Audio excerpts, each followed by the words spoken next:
Despite heavy rain in the first half, Syracuse pulled out a 28-20 win over Boston College. Amba Edetawa led the charge with 144 receiving yards. To celebrate, Malloy stood right here and launched the ball all the way down the other end of the field.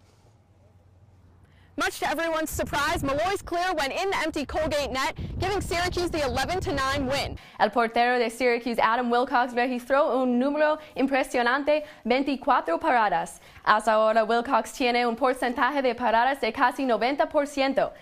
Syracuse honored the late Pearl Washington and welcomed Georgetown to the Carrier Dome on Saturday. The stakes were high, but only one player rose to the occasion. Tyler Lydon scored a career-high 29 points. The NFL field wasn't so welcoming to the Orange, as Syracuse suffered a 50-33 loss to Notre Dame, falling to 2-3 on the season.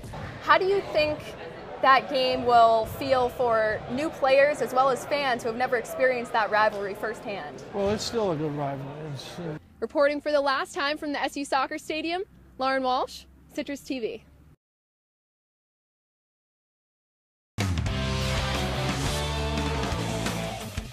Good evening, I'm Lauren Walsh. The last time SU fans saw Syracuse football in the Dome, it was November 19th, and the Orange lost 45-14 to Florida State. Today, the Cuse returned to the Dome to show just how much they've improved in the annual spring showcase.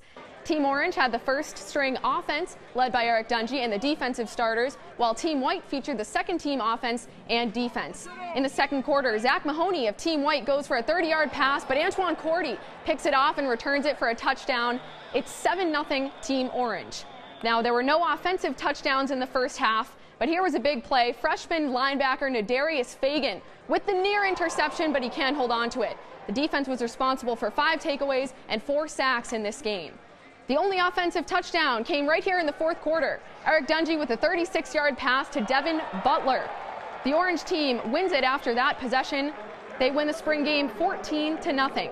After the scrimmage, Coach Dino Babers said he's proud of his team for making progress this offseason.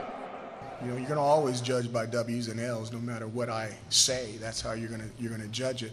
After football wrapped up, Syracuse men's lacrosse entered the Loud House to face Binghamton on Senior Day. Entering the game, SU had never lost to Binghamton and also secured a 1 seed in the ACC tournament. Sounds pretty good, right? Well, don't get too comfortable with this cardiac Cuse team. They certainly like to keep things interesting. There's Ben Williams, one of the SU seniors. He's won 55% of the faceoffs he's taken this season. In the first quarter, Jamie Trimboli, a freshman all on his own, beats his defender and scores. SU goes up 4-1 after the first quarter. Then in the second, Binghamton scores 4 straight. Steven Petrelli scores for the Bearcats, and Binghamton takes a 5-4 lead. Still in the second, Jordan Evans, looking good in number 22, scores, and SU takes a 6-5 lead at the half. Evans had 3 goals on 8 shots in the day. In the fourth quarter, again, Jamie Trimboli puts Syracuse up by 2. His second goal of the day puts the Orange ahead. SU hangs on to win 9-8 on Senior Day. Next up, Syracuse faces North Carolina in the first round of the ACC tournament this Friday. One guy who's all done with ACC play is Tyler Lydon. A few weeks ago, the SU sophomore declared for the NBA draft on Twitter. Now, Lydon has officially signed with Priority Sports, and he's headed to Chicago to work out before the NBA draft. The 6'9" forward averaged 13 points and shot 40% from behind the arc last season. Draft Express projects Lydon to go as the 24th pick overall. The draft begins on June 22nd at the Barclays Center in Brooklyn.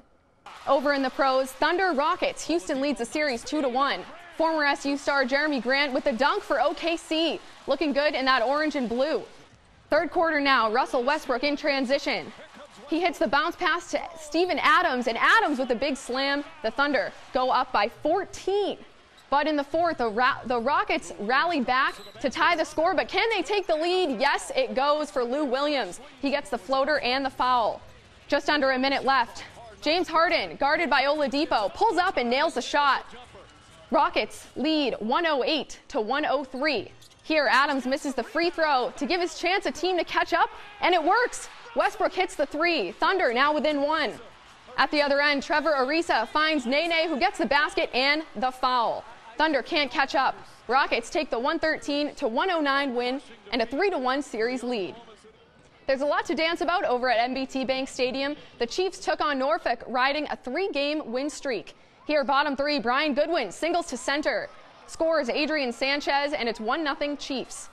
Later in the inning, Brandon Snyder hits a line drive into the gap. Scoring 2, Caleb Ramsey and Brian Goodwin come in. The Chiefs lead the Norfolk Tides 3-0.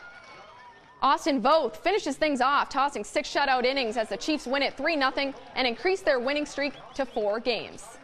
That does it for sports. I'm Lauren Walsh. We'll have your final look at the weather right after this.